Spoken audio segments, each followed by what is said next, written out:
dia, prazer estar aqui com vocês, obrigada pelo convite.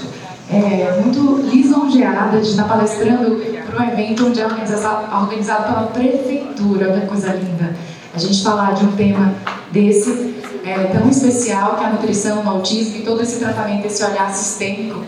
E a gente precisa realmente estender esse olhar e nada mais importante do que a própria prefeitura da cidade estar se abrindo a esse olhar, né? E eu agradeço também ao Samuel, gratidão também ao Daniel e todos os outros autistas que vieram transformar as nossas vidas. Antes que vocês perguntem, eu não tenho nenhum parente autista, não que eu saiba, pelo menos não por enquanto. Mas eu fui transformada pelo autismo e eu sou muito grata de fazer parte de tudo isso.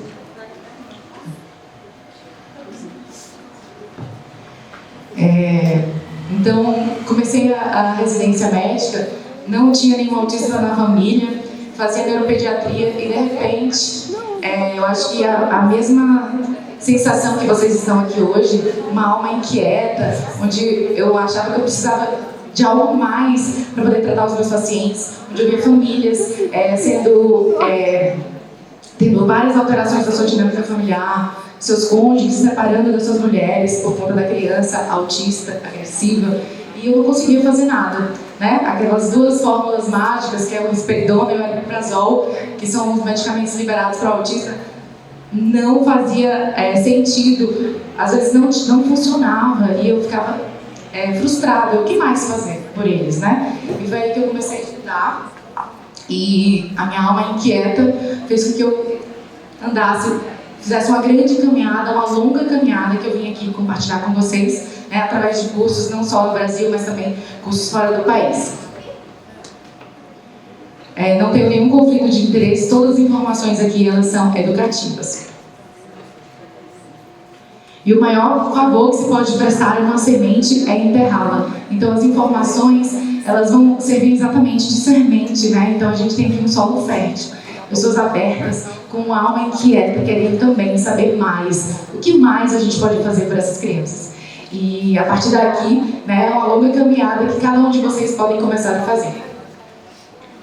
Eu trago essa definição de autismo, hoje a gente não vai focar muito em diagnóstico, né? A gente vai falar um pouquinho dessa visão integral, mas eu gosto essa definição de 1990, olha quanto tempo, o Gilbert já definia o autismo como uma síndrome comportamental com etiologias biológicas múltiplas e uma evolução de distúrbio de desenvolvimento caracterizada por déficit na interação social e no relacionamento com os outros, associado a alterações na linguagem e comportamento. Então, lá em 1990, já tinha essa ideia de que não era só algo comportamental, né? Tinha etiologias biológicas múltiplas, e é isso aqui que eu vim explorar para você bastante. Alguns pontos da história muito importantes para a gente chegar aqui, né? Em 1960, que começou toda essa revolução desse conhecimento de olhar, na verdade, 1964, né? Já em oposição a 1960, onde os autores, o Kenner e o Bernheim, eles sustentaram aquela teoria da mãe geladeira, que as crianças autistas tinham aqueles comportamentos por conta de como esses pais tratavam essas crianças. E em 1964, o Bernard Hyland, ele que trouxe, né, e sintetizou essa teoria onde o autismo poderia estar associado a uma etiologia orgânica com uma doença de cunho biológico e ambiental. Em 1995, bem mais tarde, que a gente teve o movimento Derrote o Autismo Agora, onde vários profissionais, vários cientistas se reuniram num congresso no Texas, em Dallas, para falar sobre a medicina funcional aplicada ao autismo, onde associou-se o autismo também ao estresse oxidativo, à metilação inadequada e a distúrbios da sulfatação. Foi aí que a gente começou a entender que por trás daqueles comportamentos existia algo mais. E um marco importante no Brasil, a lei, né, Berenice Piana, que inclui o nutricionista também, né, nas necessidades de atendimento à criança autista. Então a gente precisa usar essa ferramenta para que a gente tenha realmente qualidade de vida para essas crianças. E em 2013, gente, há 10 anos, a gente começou a incluir os casos leves, né, que antes era chamado de síndrome de Asperger, começou a fazer parte. Então daí que a gente começou a falar de transtorno do espectro autista, tentando acolher também e tratar essas crianças que, apesar de leve, também precisam de suporte.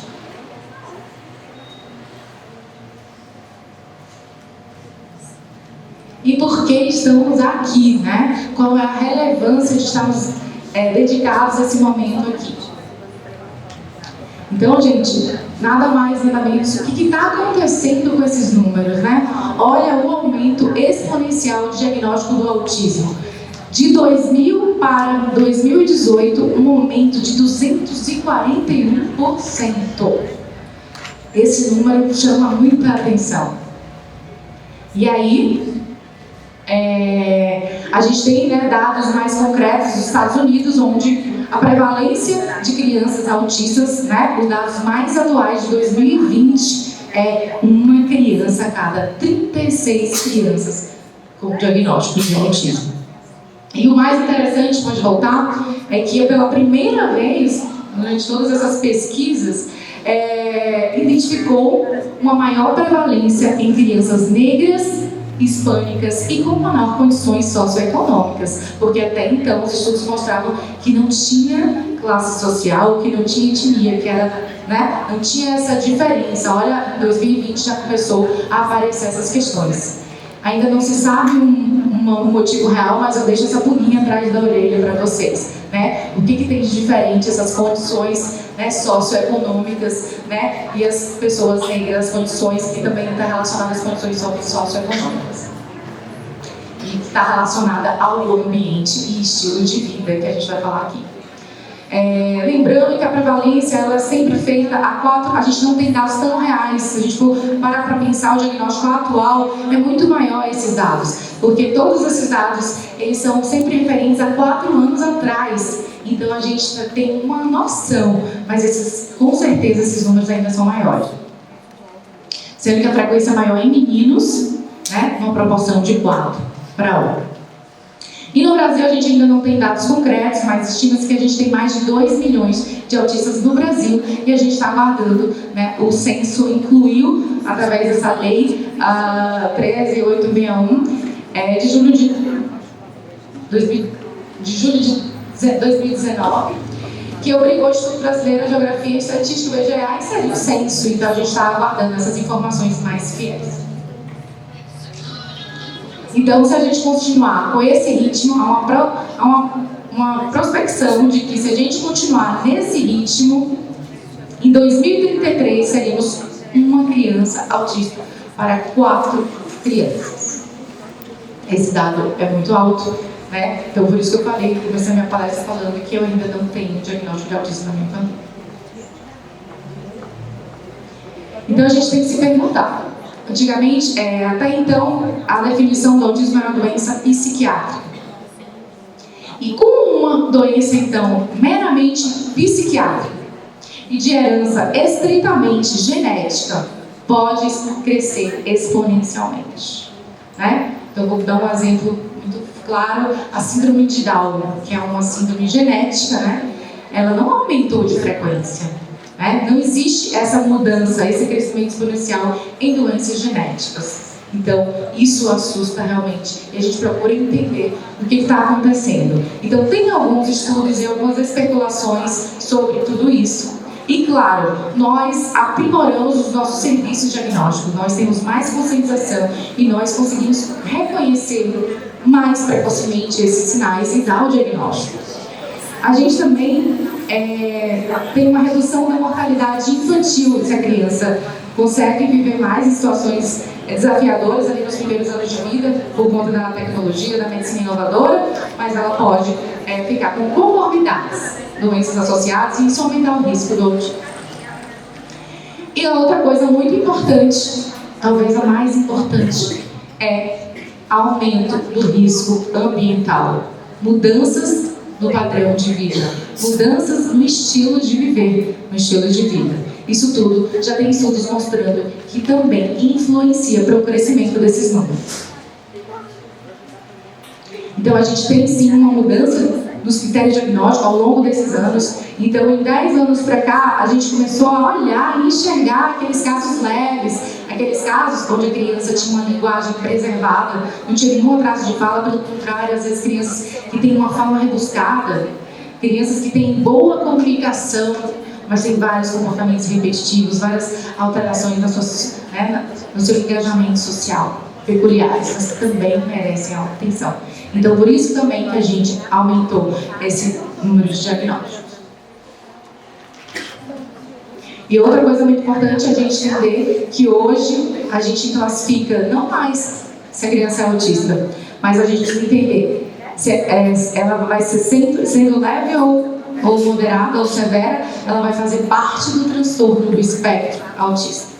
E a gente vai classificar se essa criança tem ou não alteração e prejuízo na linguagem funcional, se essa criança tem ou não alteração se tem ou não deficiência intelectual. É assim que a gente olha hoje o autista. Então o autista não tem cara, tá? A gente precisa estar muito alerta a entender todos esses detalhes que envolvem o diagnóstico. Mas a gente tem que entender que, diante desse novo conceito de transtorno do espectro autista, os dois grandes domínios afetados do desenvolvimento é a comunicação social, e comunicação social não é só a fala propriamente dita, mas também o interesse, a comunicação social, como se dá esse relacionamento, e junto com isso também esses interesses restritos, essa dificuldade de adesão a rotinas, e comportamentos padrões repetitivos. Então, esses são grandes domínios afetados no autismo e que faz com que a gente observe essas características para dar o diagnóstico. Então, a gente está diante de um grande espectro, né? Eu sempre falo assim, a gente vive um grande espectro. Agora, até que ponto esse espectro entra num transtorno, ou seja, precisa de algum suporte, né? Então, a gente precisa começar a entender isso e entender que crianças que têm inteligência, a gente tem muito mito que o autismo tem deficiência intelectual, e quando tem alguém inteligente ou até com altas habilidades, aquela dificuldade de aceitar o diagnóstico. Eu enfrento isso dia a dia no meu consultório. Então, o diagnóstico é feito clinicamente, ou seja, através de uma história clínica da primeira infância, de um exame da criança. O exame físico da criança é mais o brincar, de avaliar toda essa parte de comportamento e socialização. E a gente usa algumas escalas que são ferramentas para auxiliar no diagnóstico, mas não são imprescindíveis. A gente também pode contar com uma avaliação neuropsicológica. É importante um olhar amplo com outros profissionais, cada um olhando a sua parte, para a gente conseguir reunir todas essas informações. O terapeuta ocupacional, a fonoaudióloga, o psicólogo, geralmente são os 3 profissionais importantes nesse momento de avaliação diagnóstica. E quem dá o diagnóstico, em teoria, é o neurologista infantil ou o psiquiatra infantil. O problema é que a gente tem perdido bastante esse diagnóstico por conta de profissionais. A gente sabe das filas enormes para se tem um laudo do autismo, e a gente está ampliando esse olhar e também embarcando nesse processo o pediatra. O pediatra é muito importante porque ele vai reconhecer os primeiros sinais do autismo e vai fazer os caminhamentos. Então o pediatra está habilitado também a fazer o direcionamento para as terapias. Existe esse instrumento que é importantíssimo todo pediatra usar, como uma rotina médica para que a gente consiga diagnosticar precocemente o autismo, que é o MChat, que está disponível na internet facilmente.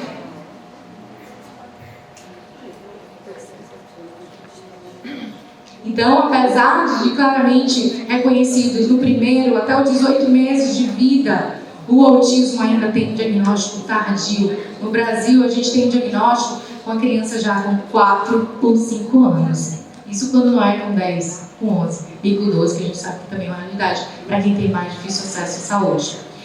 E a única coisa que a gente tem, a evidência maior científica, é que a intervenção precoce está associada a ganhos significativos no neurodesenvolvimento. E aí eu trago para vocês, Sociedade Brasileira de Pediatria. A Sociedade Brasileira de Pediatria afirma que o TEA é causado por uma combinação de fatores genéticos e ambientais. Olha só, a Sociedade Brasileira de Pediatria também reconhece essa complexidade que é o autismo. E apesar de claramente importantes, os fatores genéticos não atuam sozinhos, sendo a sua ação influenciada ou catalisada por fatores de risco ambiental, incluindo, entre outros, a idade avançada dos pais, a negligência extrema dos cuidados da criança, a exposição a certas medicações, nascimento prematuro, baixo peso ao nascer, e a gente coloca aí um super etc. E aí, o que a gente sabe hoje do autismo? O autismo, cerca de 21% dessas crianças, elas têm um diagnóstico genético reconhecível. Apenas 21% das crianças têm um diagnóstico genético identificável. Erros inatos do metabolismo, que são questões próprias do metabolismo, que a gente às vezes descobre ali no teste do pezinho, cerca apenas de 1%. E as encefalopatias congênitas, né, infecções congênitas, como rubéola, citomegalovírus, herpes, lesões hipóxico-isquêmicas, né, falta de oxigênio ao nascer, toxicidade, isso tudo também está associado ao autismo, também em 1%. E aí a gente tem que se perguntar, e o restante? E o restante? Qual é a causa? Se não está identificando nenhum gene, não tem nenhuma síndrome. O que está causando o autismo? Então a gente sabe e tem muito bem consolidado que existem cerca de mais de 1000 genes linkados ao autismo. Esse estudo ele é vasto, é crescente e cada vez mais, quanto mais a gente testa através dos exames genéticos as crianças que têm esses atrasos, a gente consegue observar que aparecem genes novos que antes não eram associados ao autismo. Então esses genes realmente são importantes. Existem muitos genes alterados que estão associados ao autismo. Porém, existe uma outra informação que todo mundo já deve dominar, que tem sido estudado incansavelmente, os estudos vêm impactado nesses estudos, e a gente tem que ter essa informação de que a genética não é o nosso destino. Nós temos a genética, existe uma outra explicação para quem nós somos, né? Por que eu tenho essa cor de cabelo, por que eu me caracterizo dessa forma, né? Se eu tenho risco de doenças ou se não, isso tudo vai depender não só da minha genética, mas também da epigenética, ou seja, da influência do ambiente nos meus genes. E o que seria isso? Então, a gente tem um código genético, então todas as células do nosso corpo têm o mesmo código genético. Se você pegar o cabelo, é o mesmo código genético que tem no seu fígado, que tem no seu cérebro. A diferença é que em cada órgão, alguns genes serão ligados e outros desligados. Então, a gente não tem todo o nosso código genético sendo expressado.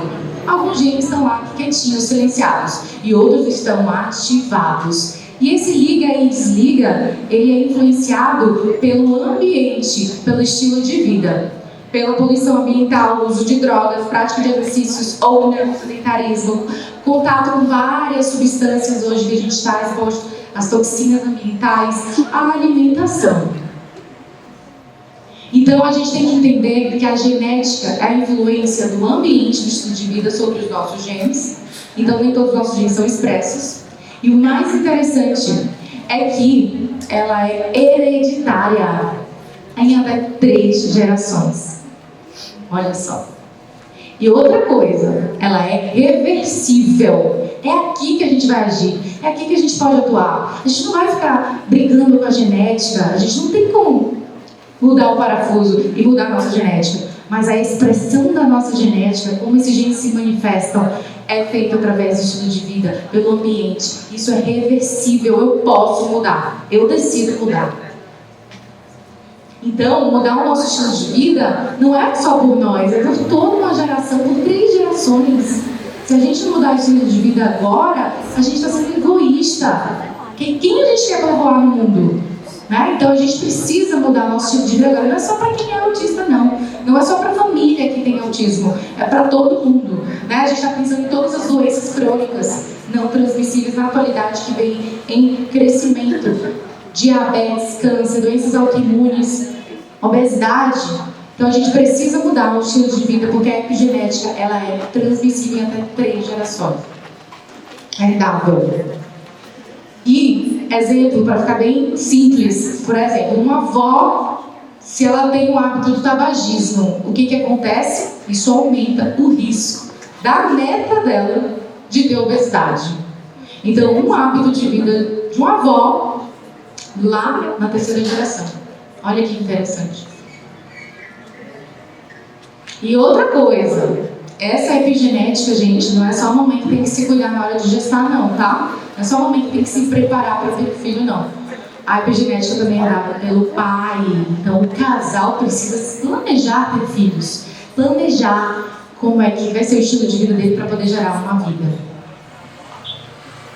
E aí, existe esse estudo, então agora entendendo o que é epigenética, agora fica mais claro e fácil a gente entender esses estudos, que associam o autismo a uma hereditariedade, né? Esse primeiro estudo, muito clássico de JAMA, ele mostra que avaliou mais de 2 milhões de crianças e mostra que a hereditariedade explica 50% para desenvolver o autismo.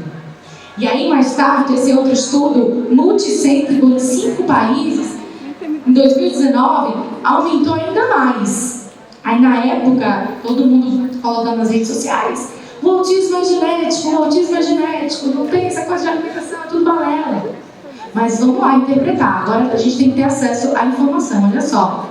Hereditariedade explica 80% de desenvolver o autismo.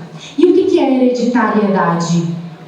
É o que a gente herda. E o que a gente herda? Genética e também epigenética. A gente herda epigenética. Então a gente herda como há o estilo de vida dos nossos pais também e dos nossos avós. Pode passar. Então a gente tem que pensar. Pode ir. O fenótipo ele não é a expressão somente da genética do indivíduo. Depende de interações da genética e do ambiente, epigenética. Como é que você vai controlar tudo isso nesses estudos? Isso é um viés enorme. Então a gente pode até entender, ok, 80% é hereditário, mas a gente não vai poder reproduzir que 80% é genético. Vocês viram ali que 21% tem identificado genético importante para o autismo. Então, gente, no TEA os mecanismos de herança são muito complexos. E a gente precisa começar a entender toda essa complexidade, porque tratar apenas com terapia é importante, mas não é apenas isso. A gente tem que entender, então, a relação. A gente sabe hoje que os genes interagem com o ambiente. Gene eu não consigo mudar, mas ambiente a gente pode mudar, a gente pode escolher. E a gente também tem que entender que o sistema nervoso central, que é o nosso foco, ele não está isolado do nosso corpo.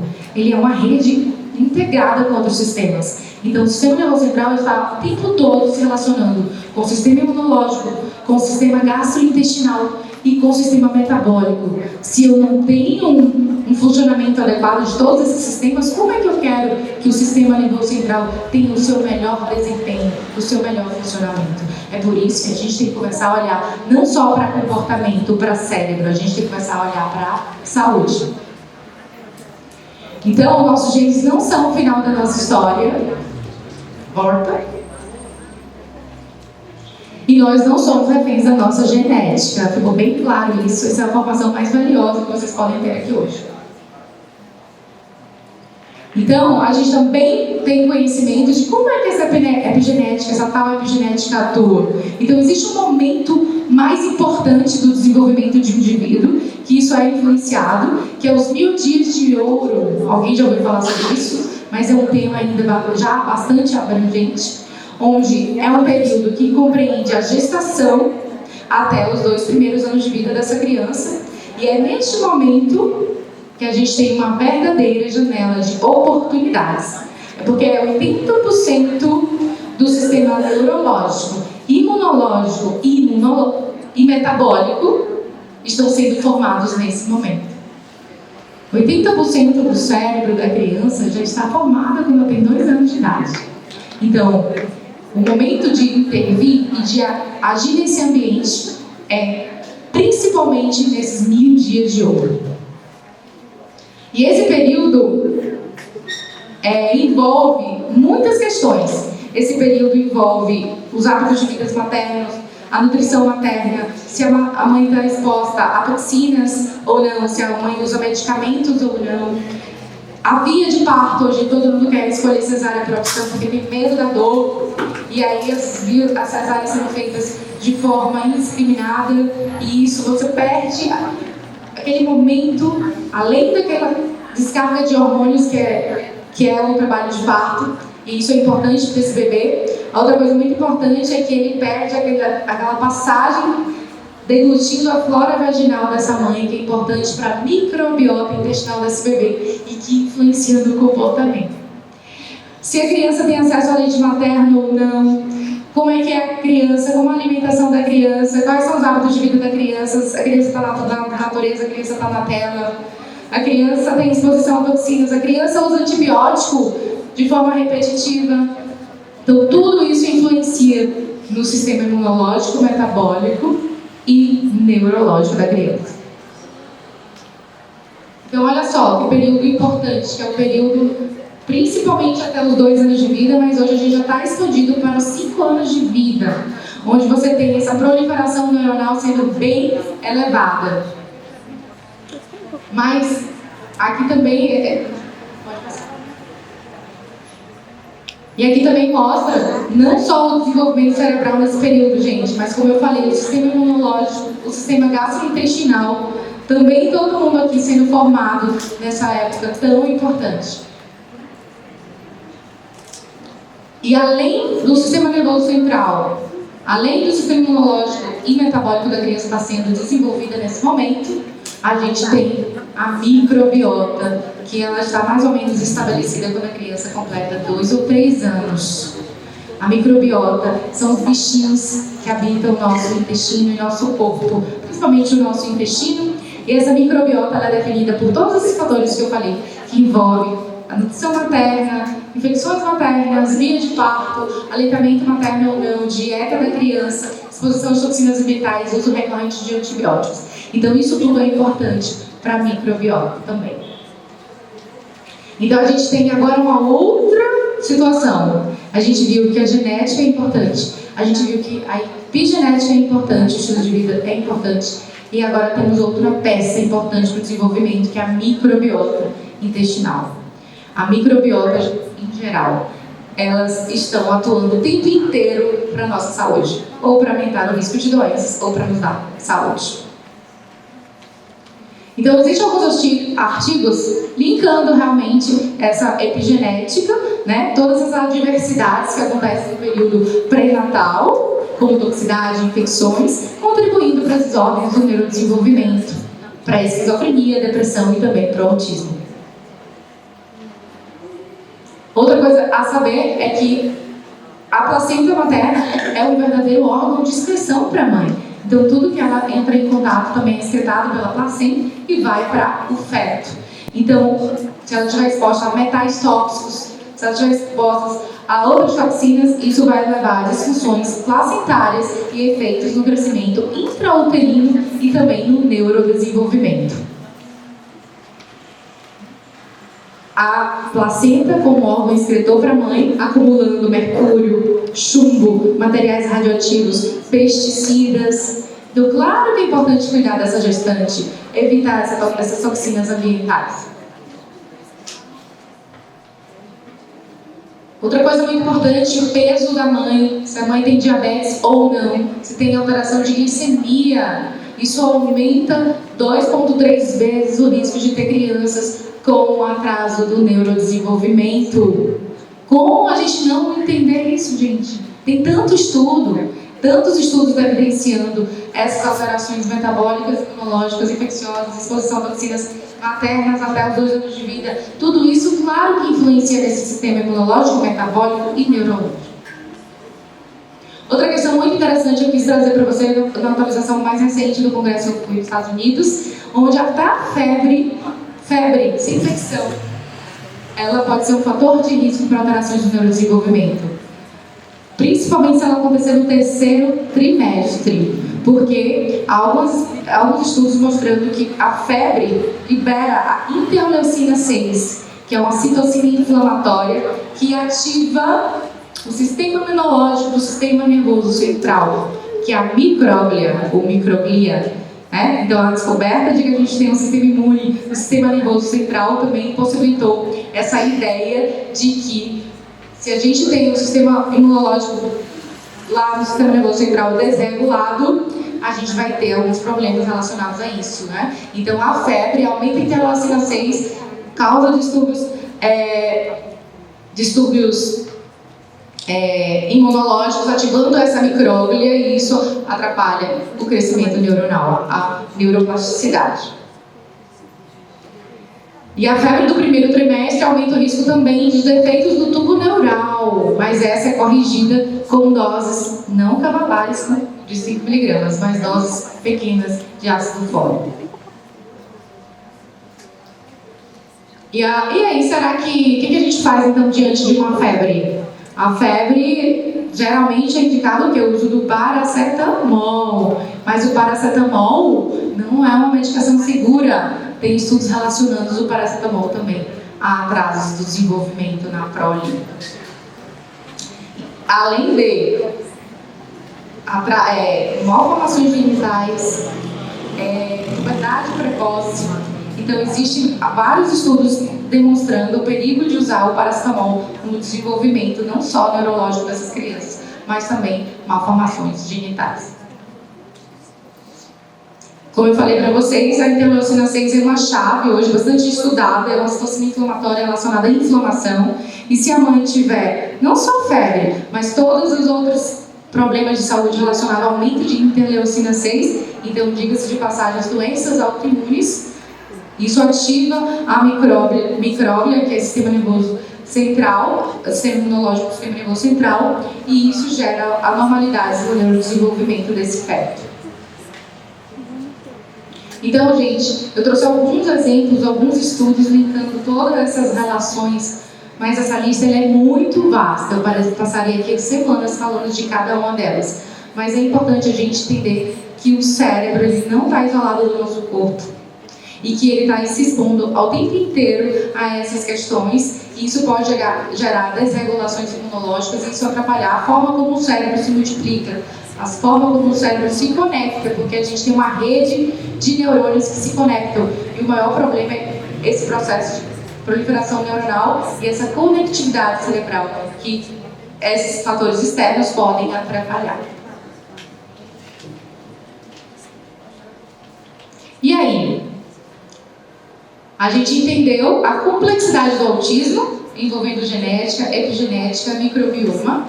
Então, a gente sabe que é multifatorial. Então, ninguém pode falar para vocês, foi a alimentação, foi o leite do menino que deixou ele autista. Não existe isso. É genético, é só genético. Não existe isso. Ninguém pode afirmar uma causa única para o autismo. Existe uma interação. É muito complexo essas interações. Então, se for genético, a gente não tem o que fazer. Mas a gente tem que atuar em todos os outros fatores que estão piorando os sintomas, Então, existe uma predisposição genética que às vezes não é encontrada nos exames convencionais ainda, porque a gente não tem todos os genes em banco de dados. Pode ser que isso amanhã vire outra realidade, mas a gente tem sim alterações genéticas importantes. É muito comum a gente ver aquela criança autista, depois de dar o diagnóstico da criança, o que acontece? A gente olha para os pais, o que acontece? Muitos deles também têm um diagnóstico do autismo que foi perdido na infância e que sofreu, achando que era um problema de personalidade, um jeito diferente, e foi vivendo sem terapia da vida, terapia da família, e quem teve uma família amorosa, afetuosa e cuidadora teve bons avanços. E quem teve situações mais conflituosas teve prejuízo na parte emocional e etc. Então a gente tem que entender o autismo nessa visão sistêmica. Volta aquela árvore, essa imagem aqui é a imagem mais importante, assim, eu amo essa imagem. Olha que árvore tão bonita, frondosa, cheia de folhas verdes. E aí, o que tem por trás dessa árvore? Será que é só genética? Então a genética dessa árvore diz que ela cresce até 50 metros. E ela tem flores exuberantes, verdes e bonitas. Mas vocês acham que se essa árvore não tiver um solo bem nutrido, se não tiver irrigação, se não tiver um ambiente favorável, ela vai crescer os 50 metros? Ela vai ficar tão bonita e frondosa desse jeito? Não vai, né? Mesma coisa um indivíduo, é uma criança. Ela tem lá a sua genética alterada, ela tem sua predisposição genética, familiar, hereditária, porém, quem vai definir também, quem vai somar também é essa genética, é esse ambiente e esse estilo de vida. Tá? Se a gente vai ter condições favoráveis para o neurodesenvolvimento ou se a gente vai ter condições desfavoráveis para o desenvolvimento. E se a gente sabe quais são as condições favoráveis e quais são as condições desfavoráveis, a gente vai escolher que lado. Que lado vocês escolheriam? O lado das condições favoráveis. E é isso que a gente traz aqui. Então a gente tem que entender essa proliferação neuronal aumentada no início da vida da criança. Olha só, ao nascer, quantos neurônios, está vendo? Mais espaçados, poucos neurônios. Olha a rapidez com que isso acontece até os 2 anos. Formação de milhares de sinapses por segundo. Sinapses é a conexão entre neurônios. E isso, com a criança com 2 anos, lembra que eu falei? 80% do cérebro já está formado. Então a hora de agir, claro, é precocemente. Mas como a nossa colega falou, nunca é tarde. Mas vamos aproveitar o período ouro, já que a gente tem esse conhecimento, e impedir, evitar que novas crianças sejam mais afetadas. Elas podem continuar sendo autistas. O problema que a gente está vendo é quantas crianças com muita alteração, muito afetadas, precisam de muito suporte.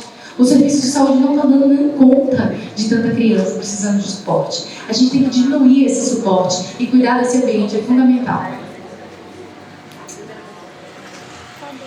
Então, existem algumas teorias, alguns estudos que mostram que o autismo também é uma sinaptopatia, uma doença da sinapse, é um problema na sinapse, como esse cérebro se comunica. Por que se pensou isso? Porque existem alguns estudos mostrando que a genética... Bora, amor! Eu tô mais rápido que é. Então, o autismo... Existem algumas síndromes genéticas já bem consolidadas relacionadas ao autismo, que essas síndromes genéticas, elas têm várias alterações que envolvem a sinapse, que é aquela junçãozinha de um neurônio e outro. Mas, claro, são localizações diferentes onde há essas alterações. Mas o que elas têm em comum? Que todas elas são síndromes diferentes, mas que todas elas têm o autismo. Elas têm alterações nas sinapses. Então, o autismo é predominantemente uma sinaptopatia, um problema de conexão neuronal. E o que mais, além da genética, pode alterar a conectividade neuronal? A neuroinflamação. E a neuroinflamação, ela desregula todo o sistema imunológico do sistema nervoso central e causa um desequilíbrio na forma como o cérebro se multiplica. A micróglia, que é o sistema imunológico do sistema nervoso central, ela é responsável por regular, organizar essa sinapse, controlar essa estabilidade neuronal, é responsável por aprendizagem, memória, proteção e reparo do cérebro. Se eu tenho essa micróglia desregulada, eu tenho maior produção de citocinas inflamatórias, e esse ambiente, ele é desfavorável à neurogênese. Você tem uma redução da neurogênese quando você tem aumento de citocinas inflamatórias, e isso é encontrado em crianças com autismo. Esse estudo demonstrou que crianças com autismo têm aumento de citocinas inflamatórias, têm neuroinflamação. E vários estudos mostram essa micróglia sendo envolvida no autismo, e essa micróglia é ativada, desregulando essa imunidade e causando inflamação e reduzindo a neurogênese. Olha o cérebro quando ele está atípico e normal. Olha quantas conexões cerebrais. Essas redes, está vendo? Esse emaranhado de redes que é importante para a gente ter nossa fala, nossa interação social. E olha, volta. E olha o outro lado, da micróglia no status inflamatório, um cérebro inflamado, o que acontece? Olha a perda de conectividade cerebral. E o que a gente pode fazer para melhorar a conectividade cerebral? A neuroplasticidade. Além de estimular esses caminhos que não estão falhos, a gente estimular para que a gente faça novos caminhos. Mas como é que a gente vai estimular se tem um fator muito importante acontecendo aqui, impedindo essas conexões, que é a neuroinflamação? Então, como é que eu vou querer que uma criança aprenda uma ação na minha terapia, se concentre e aprenda uma ação, se ela tem neuroinflamação? Esse terreno não é favorável, não que ela não vai desenvolver, mas se a gente potencializar e melhorar a neuroinflamação, a gente vai possibilitar que essa proliferação seja ainda maior. A minha é 1 hora, né? A minha palestra é 1 hora, não é? Cadê, Giovanni? É 1, né? Então, gente, a gente está diante de um novo paradigma, que é genética, epigenética, microbioma, alterando várias funções no organismo do transtorno do espectro autista. Então, o transtorno do espectro autista, além dos sintomas, ele tem também alterações orgânicas, imunológicas, metabólicas acontecendo. Então, ele tem disfunção mitocondrial é a parte que gera energia para a célula. Ele tem mais estresse oxidativo, inflamação, mais regulação imunológica e, portanto, mais disfunção nas sinapses. Então, não podemos deixar de olhar para tudo isso, né? Olhar para o indivíduo autista, a gente vai entender o comportamento, vai dar o diagnóstico, mas a gente vai entender que essa criança é diferente no ponto de vista metabólico e imunológico também. Então, a gente tem uma condição genética que passa a ser uma herança poligênica, multifatorial, e por isso que a gente chama de transtorno do espectro autista. É o espectro até das alterações biológicas e metabólicas. Então, cada criança vai ser diferente. Nem toda criança vai responder de forma igual a uma terapia dentro desse universo da visão integral. E outra coisa importante é que, se a gente intervir favoravelmente para esse desenvolvimento, essa criança pode mudar de nível de suporte. E o contrário também pode acontecer. Se ela não for bem tratada, ela pode também regredir. Então, a gente tem um novo paradigma de entender o autismo como uma síndrome com biológico e imunológico. Essa criança, além de comportamentos alterados, elas também têm alterações genéticas, elas têm alterações que envolvem o ambiente, mitocôndria, estresse oxidativo, trato gastrointestinal, neurológico, imune e metabólico. Então, não dá para tratar só com risperidona e aripiprazol. A gente tem que olhar para tudo isso e investigar. Então, a verdadeira ponta de iceberg para a criança, quando a gente olha só para o comportamento, é apenas a ponta do iceberg, é apenas o galho de uma árvore. A gente tem que olhar para dentro. O que está acontecendo? Quais são as alterações metabólicas e imunológicas que essa criança tem? E tem vários achados clínicos de alterações metabólicas nessas crianças. São diversas alterações. Então, são crianças especiais no sentido metabólico e imunológico também. Então, é por isso que a gente tem que ter um olhar para a nutrição, um olhar para toda a carga tóxica. Essa criança tem dificuldade de processar essa toxicidade ambiental. E eles têm maior prevalência de comorbidades. Então, a gente tem que olhar o indivíduo autista não só para o neurológico e as comorbidades. A gente esquece que o autista também é um ser humano que tem saúde, né? Ele tem que ser examinado, ele tem que ser investigado como qualquer outro indivíduo do ponto de vista da sua saúde. E tem vários transtornos que estão relacionados ao autismo, né? 80% das crianças autistas têm transtornos gastrointestinais, doenças alérgicas, doenças autoimunes, hiperatividades da atenção, disfunção mitocondrial, distúrbio do sono, desbiose intestinal. Então, são várias características peculiares desse mundo interno. Mas o mais importante que eu quero trazer para vocês é essa conexão cérebro-intestinal. Se a criança tem transtornos gastrointestinais, ela vai ter mais comportamentos disfuncionais. Por quê? Porque o nosso intestino é uma verdadeira barreira imunológica, mas também mecânica, porque as células são bem juntinhas justamente para proteger a gente de não absorver qualquer toxina, de não absorver produtos mal digeridos, Mas ao longo da vida, do jeito que a gente se alimenta, né? Se a gente usa antibiótico, se a gente faz consumo de agrotóxicos, vários fatores do ambiente, do estilo de vida, pode mudar a microbiota intestinal, gerando inflamação intestinal. E alguns alimentos também têm a capacidade de romper essas ligações entre essas células intestinais. E aí a gente passa a ter um intestino furado, que não filtra nada, passa tudo, como se fosse uma peneira furada. A gente chama isso de hipermeabilidade intestinal ou leaky gut. E isso é muito importante porque todas essas toxinas chegando vai ocasionar uma reação do nosso sistema imunológico para tentar se defender. E quando o nosso sistema imunológico tenta se defender, ele acaba atacando células do nosso próprio corpo, inclusive células do cérebro. E a gente tem que entender qual é a relação do alimento com isso. Então, existem várias formas de reagir a alimento. Existe aquela reação que todo mundo conhece, criança come alimento, na mesma hora ela sente alergia, as fotinhas ali do Samuel, né? Aquela alergia é um tipo das alergias. É a alergia IgE mediada, é gravíssima, mas é rara de acontecer. Existem outras alergias que a gente chama de sensibilidades alimentares, que são IgG mediadas, outros mecanismos imunológicos, e que elas são silenciosas, inespecíficas. Você come hoje um alimento, só daqui a 2, 3 dias você vai sentir dor de cabeça, tensão abdominal, constipação, sintomas que vocês nunca, às vezes, vão associar àquele alimento. Então a gente precisa entender sensibilidade alimentar, mais do que alergia também. E essa inflamação gerada por essa incompatibilidade de ingerir esse alimento gera inflamação, uma inflamação silenciosa e crônica. E essa inflamação vai chegar até o nosso cérebro, impedindo aquelas conexões neuronais.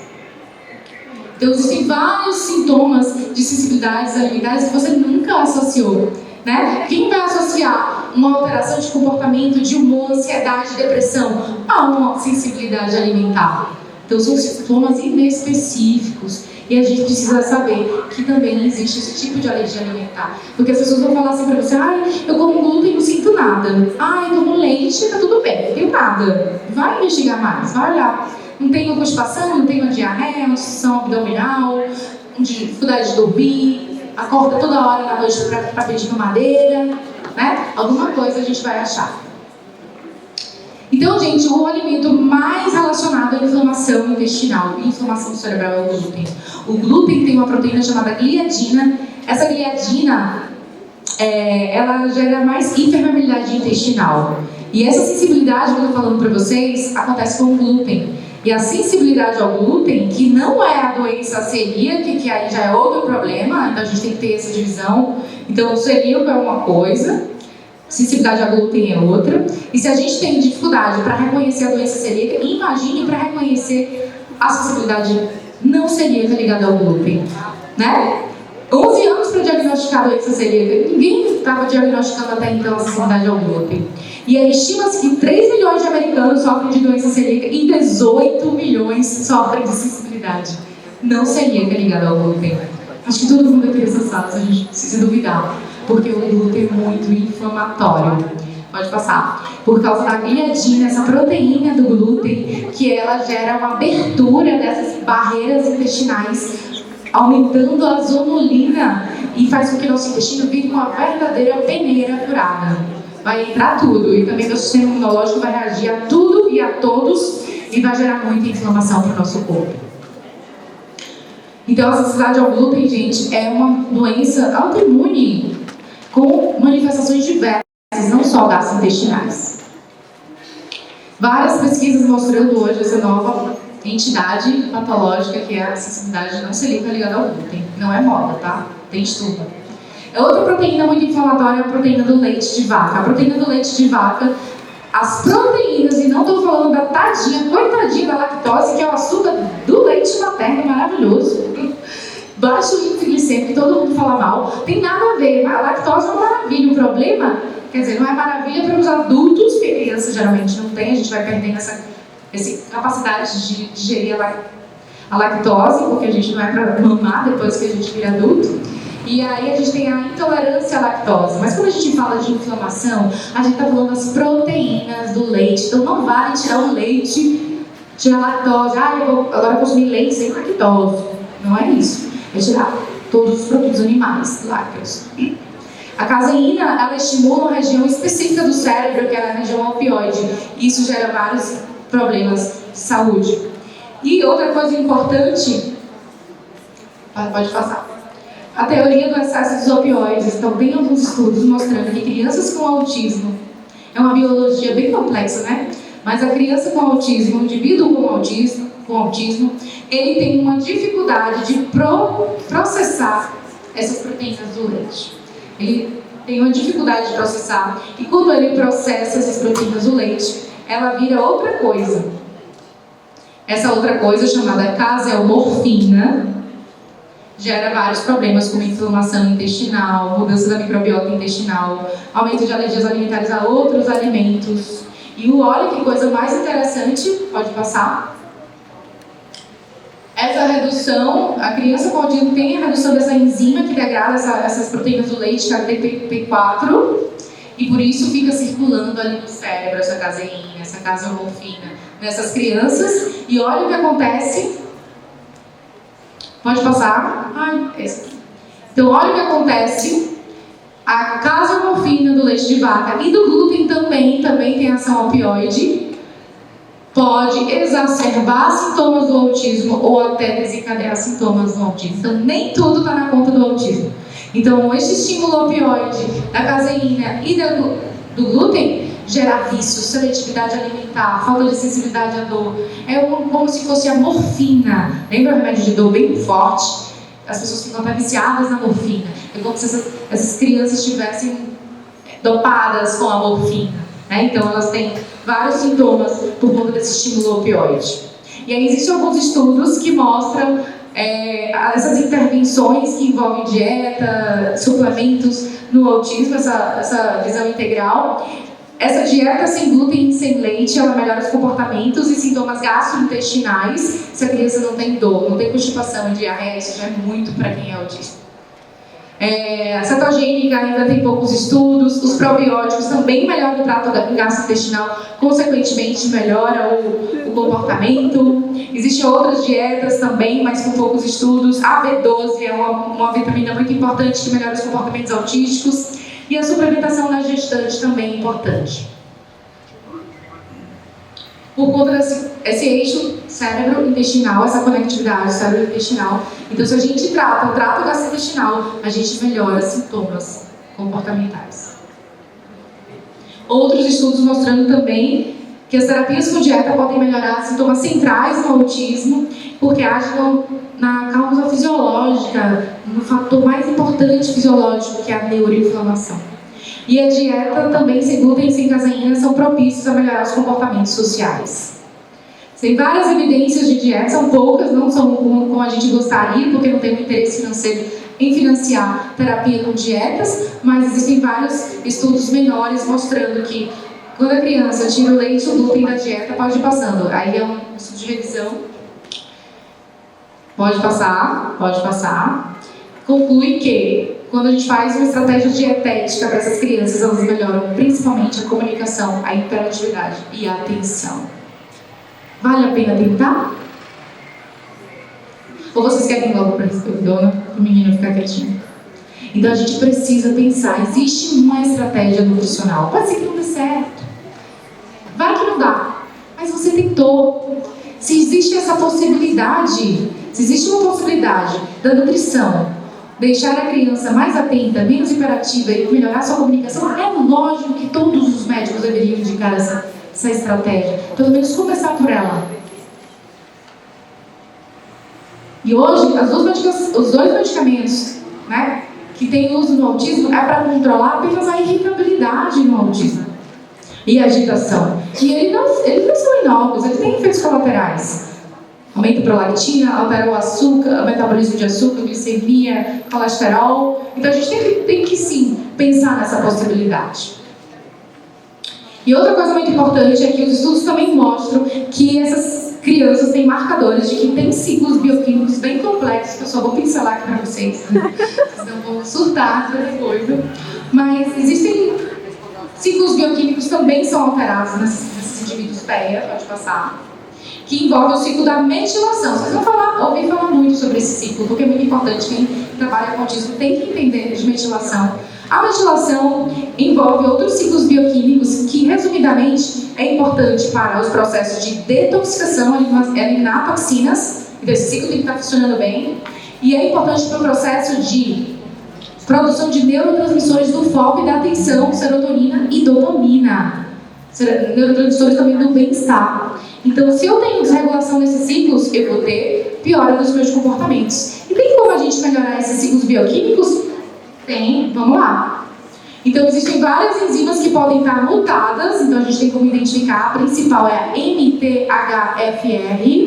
que metaboliza o ácido fólico, mas ela é só apenas uma delas. Existem várias enzimas que estão envolvidas nesse processo, mas eu já falei para vocês que gene a gente não pode mudar. Mas, se eu entender se existem outros fatores desse ciclo que podem auxiliar esse ciclo metabólico, se essas crianças tiverem essas alterações genéticas, eu vou tentar anular um pouquinho isso e amenizar esses sintomas de falha de detoxificação de neurotransmissores, como suplementos. Então, vários suplementos estudados para o autismo hoje envolvem esse ciclo bioquímico. Porque vários suplementos estão importantes aqui, que são as vitaminas do complexo B, a B12, a B6, o ácido fólico na sua forma ativa, que é a B9, magnésio, zinco, tudo é importante. Então, e se eu tiver vamos dizer que eu já tenho uma mutação genética, e se eu também tiver deficiência nutricional, eu não tiver magnésio, se eu tiver zinco em boas concentrações, se eu tiver B12 em boas concentrações, aí que esse ciclo vai falhar e não vai. E às vezes a criança pode ter sintomas piorados por conta dessas alterações desses ciclos bioquímicos. E a B12 é muito importante para o neurodesenvolvimento. Todos os processos que envolvem neuroplasticidade, a B12, ela está importante. Então, no mínimo, a gente tem que ver como é que está o estoque de B12 dessa criança.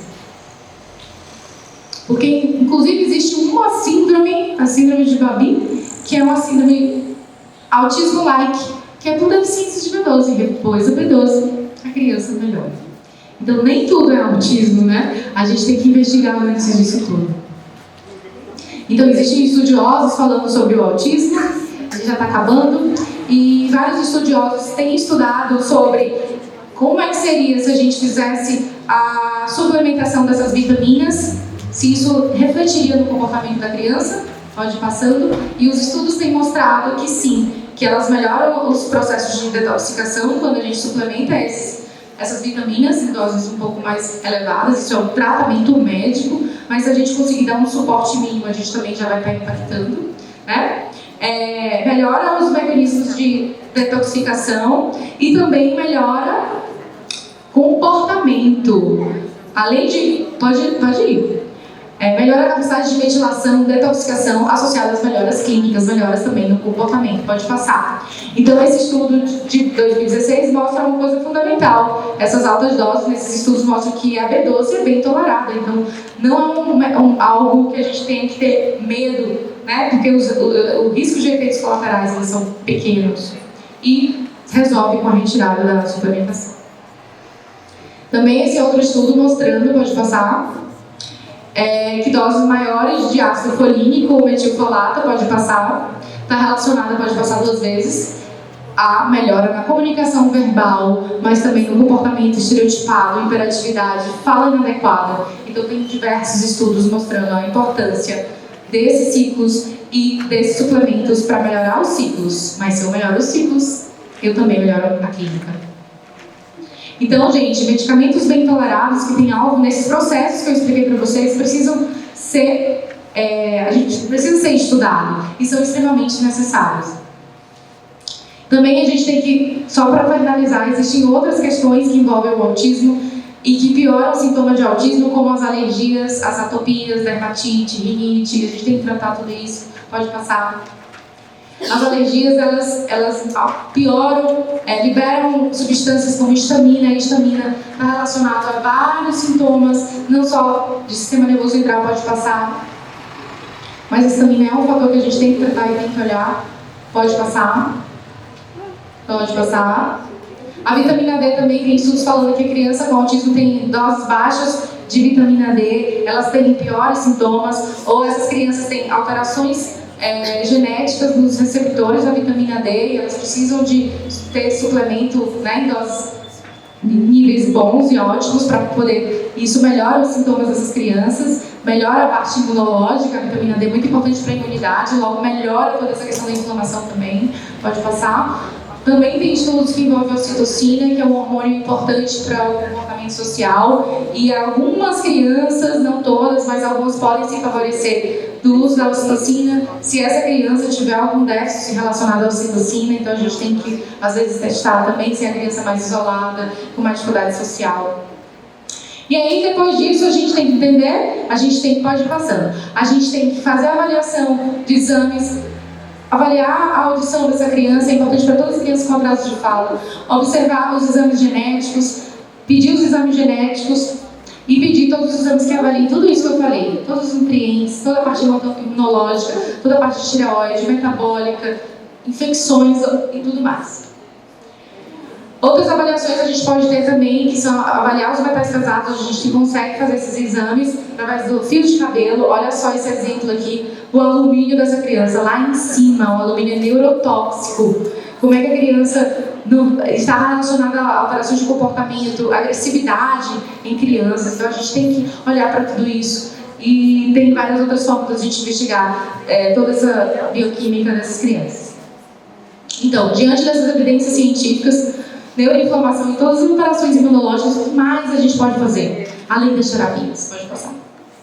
Então a gente tem que, nada mais é essa aula para dizer que a gente precisa olhar para a saúde da criança. Tratar autismo nada mais é do que melhorar os hábitos de vida da criança e cuidar da sua saúde. Se eu cuido da sua saúde, isso vai refletir no seu desenvolvimento, vai otimizar o seu neurodesenvolvimento.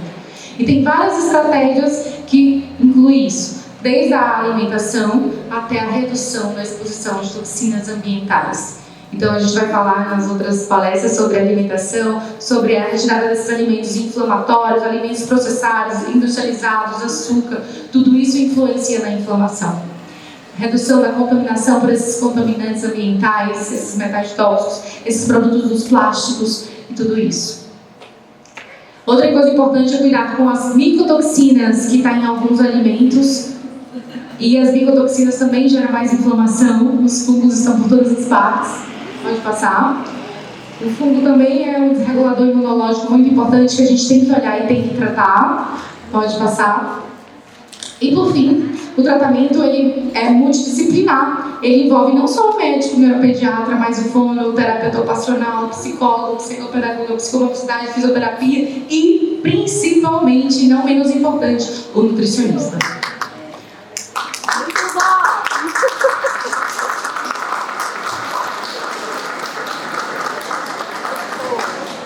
Pode passar, só para finalizar, agradeço para vocês. Espero que eu tenha feito vocês compreenderem um pouquinho desse universo tão complexo de autismo, onde eu visitei vários congressos para poder resumir isso aqui para vocês. Obrigada.